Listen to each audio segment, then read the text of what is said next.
மூன்று ரத்தினங்கள். அம்பிகையும் ஈஸ்வரனும் அர்த்தநாரீஸ்வர கோலத்தில் சேர்ந்திருக்கிறார்கள். ஒரே சரீரத்தில் ஒரு பாகம் அம்பாளாகவும் ஒரு பாகம் ஈஸ்வரனாகவும் ஓர் அவசரத்திலே ஆவிர்பாவமடைந்து குழந்தைகளான எல்லா ஜீவராசிகளுக்கும் அனுக்கிரகம் பண்ணி கொண்டிருக்கிறார்கள். ஈஸ்வரனுக்கு தாயுமானவர் என்று ஒரு பெயர். அம்மையப்பன் என்றும் சொல்வதுண்டு.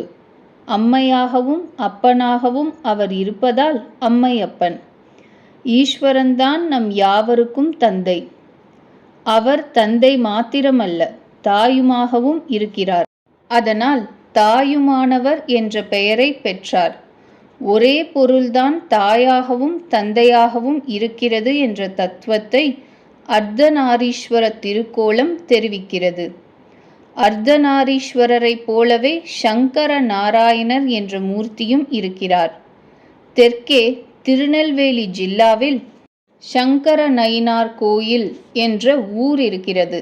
அங்கே சங்கரன் ரூபமாகவும் நாராயணன் ரூபமாகவும் ஒரே ஸ்வரூபத்தில் பகவான் இருக்கிறார்.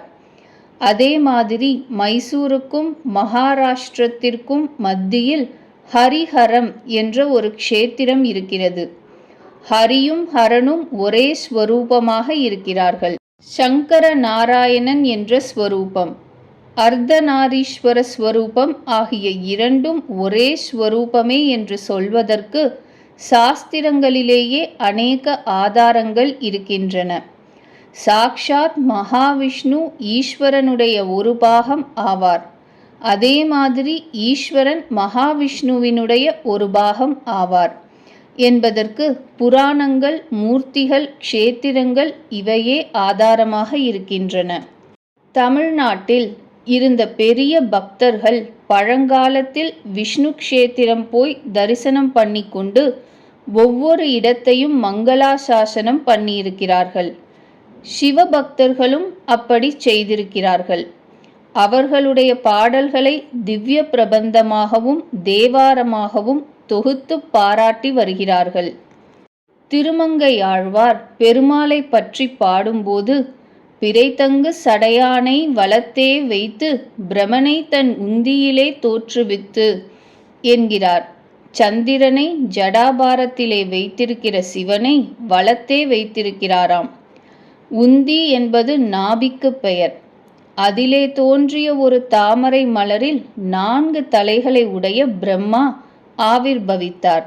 ஈஸ்வரனை தன் வலபாகத்திலே வைத்ததாக சொல்லும் கோலம்தான் சங்கர நாராயணர் அவசரம்.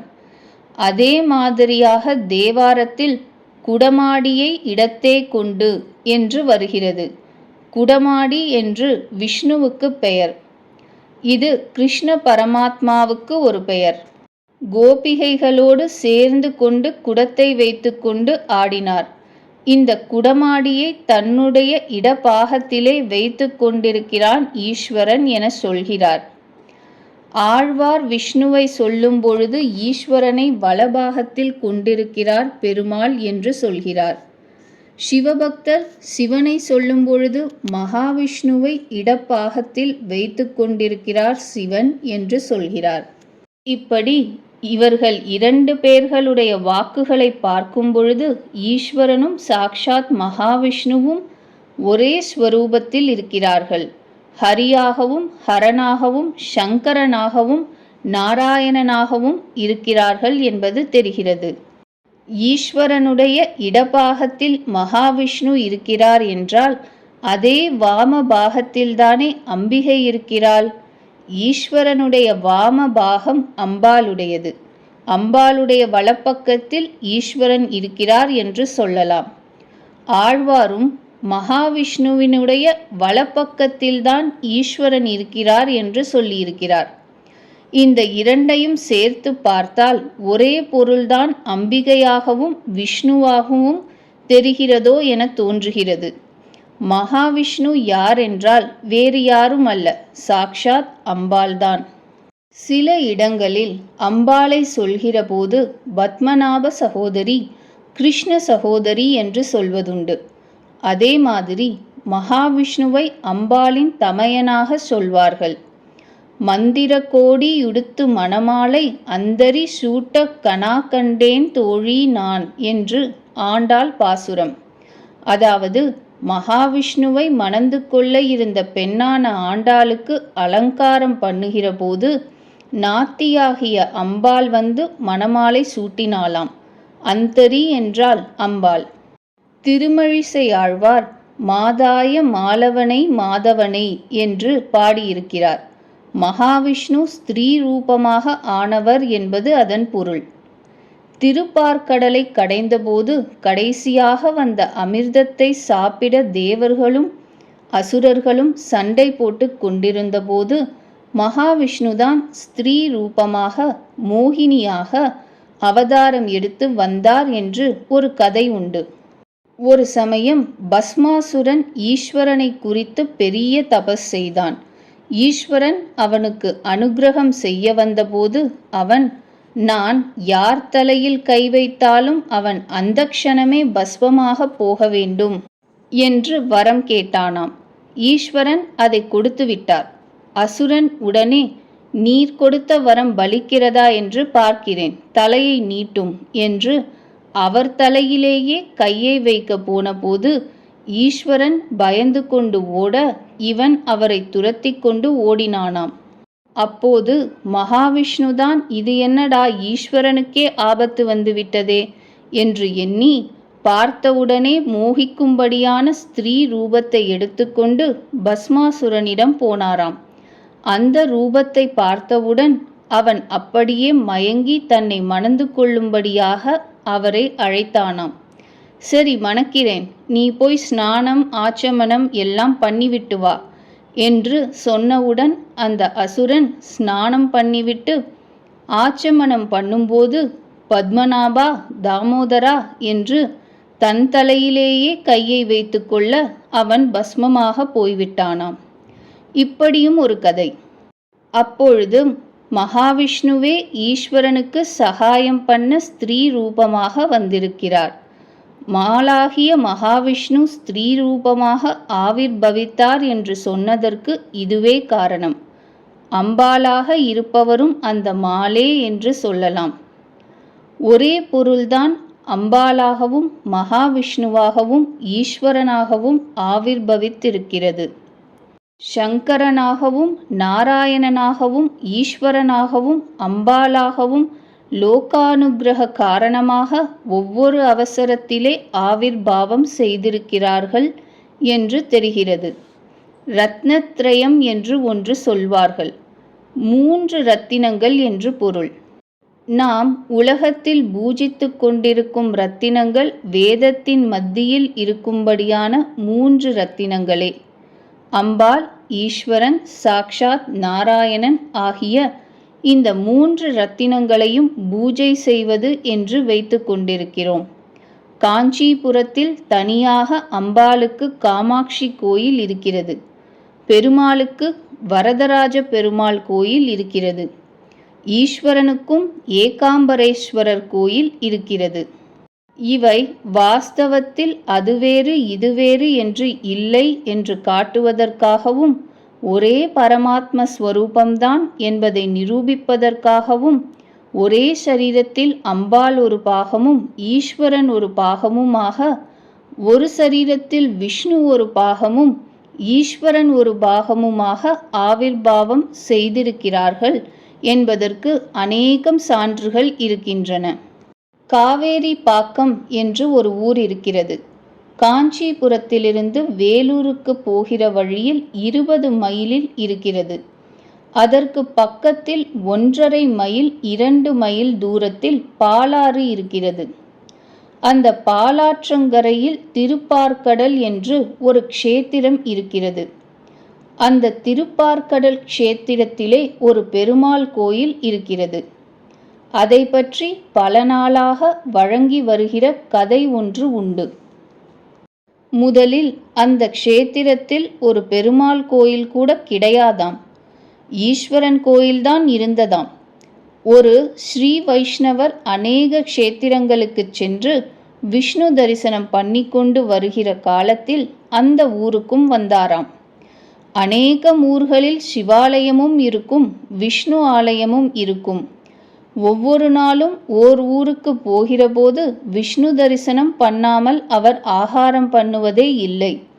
சேர்ந்தாற்போல் 4 நாள் விஷ்ணு தரிசனம் இல்லை என்றால் அவர் அந்த 4 நாட்களும் விரதம் இருந்து விடுவார். அவர் திருப்பார்க்கடலுக்கு வந்து எங்கே விஷ்ணு ஆலயம் இருக்கிறது என்று ஒவ்வொரு கோயிலாக போனார். எல்லாம் சிவன் கோயிலாகவே இருந்தன. விஷ்ணு ஆலயமாகத்தான் இருக்கும் என்று ஒரு கோயிலுக்குள் நுழைந்தார். உள்ளே போனால் ஈஸ்வரன் இருந்தார். உடனே வெளியில் ஓடி வந்து விட்டார். ஆகாரம் பண்ணவில்லை. இன்றைக்கு விஷ்ணு தரிசனம் கிடைக்கவில்லையே என்று துடிதுடித்து கொண்டிருக்கிறார். அவர் மனசு பக்தியினாலே பட்ட பாடு சகிக்கவில்லை. அதை பார்த்து மகாவிஷ்ணுவே ஒரு கிழவர் மாதிரி அவருக்கு முன்னால் வந்து, என்ன சுவாமி, விஷ்ணு தரிசனம் பண்ண வருகிறீர்களா என்று கேட்டார். இந்த ஊரிலே எங்கே ஐயா விஷ்ணு கோயில் இருக்கிறது என்று அவர் கோபமாக சொன்னாராம். அதோ தெரிகிறதே, அது சாக்ஷாத் பெருமாள் கோயில்தான் என்று அந்த கிழவர் சொன்னாராம். அந்த கோயிலுக்குள் இந்த வைஷ்ணவர் நுழைந்து போய் ஈஸ்வரன் இருப்பதை பார்த்துவிட்டு ஓடி வந்தார். அதனால், ஏன் ஐயா பொய் சொல்கிறீர், அது ஈஸ்வரன் கோயில் என்று சொன்னாராம். இந்த கிழவர், இல்லவே இல்லை, நீர்தான் பொய் சொல்கிறீர், அது பெருமாள் கோயில்தான், வேண்டுமானால் உள்ளே வந்து பாரும் என்று அவர் பேச, இப்பொழுதுதான் நான் பார்த்தேன் என்று இந்த வைஷ்ணவர் சொல்ல, கடைசியில் கிழவராக வந்தவர், சரி பந்தயம் கட்டும், எதற்காக பொய் சொல்கிறீர் என்று கையை பிடித்து கொண்டு சண்டைக்கு போய்விட்டாராம். அதற்குள் ஊரில் இருந்தவர்களுக்கு இது தெரிந்து அவர்களுக்குள் மத்தியஸ்தம் செய்து வைக்க வந்தார்களாம். எதற்காக இப்படி சண்டை போட்டு கொண்டிருக்க வேண்டும், எல்லோரும் போய்தான் அதை பார்க்கலாமே என்று சொன்னார்கள். நான் அந்த கோயிலுக்குள் நுழையவே மாட்டேன் என்று விஷ்ணு பக்தர் சொன்னாராம். வராவிட்டால் விட முடியாது, எப்படி நான் சொல்வது பொய் என்று இவர் பார்க்காமல் சொல்லலாம், யார் பொய் என்று பார்த்துவிட வேண்டும் என்று அந்த கிழவர் விடமாட்டேன் என்றாராம். கடைசியில் ஊரார் மத்தியஸ்தத்தின் மேல் இவர்கள் எல்லோரும் கோயிலுக்குள் சென்றார்கள். வாஸ்தவத்தில் அங்கே போய் பார்த்தால் சிவலிங்கம் மாதிரி இருந்தது. கீழே பிரம்மபீட்டமாகிய ஆவுடையார் இருந்தது. அதன் மேல் பெருமாள் நின்று கொண்டிருந்தார். அதை பார்த்தவுடன், அடடா, நாம் ஏமாந்து போய்விட்டோமே, மகாவிஷ்ணு அல்லவா இங்கே இருக்கிறார் என்று அந்த விஷ்ணு பக்தர் மிகவும் மனம் உருகி அநேக சோஸ்திரங்கள் பண்ணினாராம். அப்புறம் ஊர் சுற்றுவதையே விட்டு அந்த ஊரிலேயே நிரந்தரமாக தங்கி பெருமாளுக்கு சேவை பண்ணி கொண்டிருந்தாராம். அந்த திருப்பார்க்கடல் என்னும் ஊருக்கு போனால் இப்பொழுதும் பார்க்கலாம். ஆவுடையார் இருக்கும், அதற்கு மேல் லிங்கம் இருக்கிற இடத்தில் பெருமாள் நின்று கொண்டிருக்கிறார். இந்த க்ஷேத்திரமும் நமக்கு ஈஸ்வரன் வேறு மகாவிஷ்ணு வேறு என்று இல்லை என்கின்ற தத்துவத்தை விளக்குகிறது. சங்கரநயினார் கோயிலில் ஒரே சரீரத்தில் சங்கரனும் நாராயணனும் இருக்கிறார்கள். இங்கே திருப்பார்க்கடலில் சிவலிங்க ஆவுடையாரின் மேல் பெருமாள் இருந்து கொண்டு பிரகாசிக்கிறார். ஆகையால் ஒரே பொருள் நமக்கு அனுக்கிரகம் பண்ணுவதற்கு இப்படி 3 ரூபமாக 3 ரத்தினங்களாக பிரகாசித்து கொண்டு இருக்கிறது. சிவனுக்கும் அம்பாளுக்கும் பேதம் இல்லை என்பதை அர்த்தநாரீஸ்வர திருக்கோலம் தெரிவிக்கிறது. ஈஸ்வரனுக்கும் மகாவிஷ்ணுவுக்கும் பேதம் இல்லை என்பதை திருப்பார்க்கடல், சங்கரநயினார் கோயில் எல்லாம் தெரிவிக்கின்றன. பேதம் இல்லாத வஸ்துதான் பேதம் உடையது போல் 2-3 ரூபமாக ஆவிர்பவித்து நமக்கு அனுக்கிரகம் பண்ணி கொண்டு இருக்கிறது என்பதை சாஸ்திர ரூபமாகவும் தெரிந்து கொள்ளலாம்.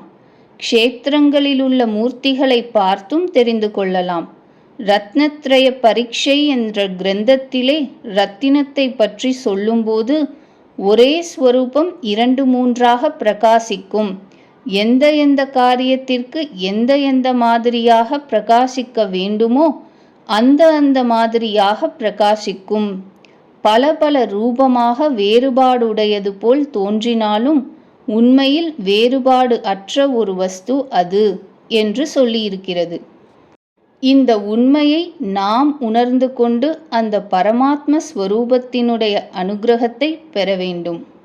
திருச்சிற்றம்பலம்.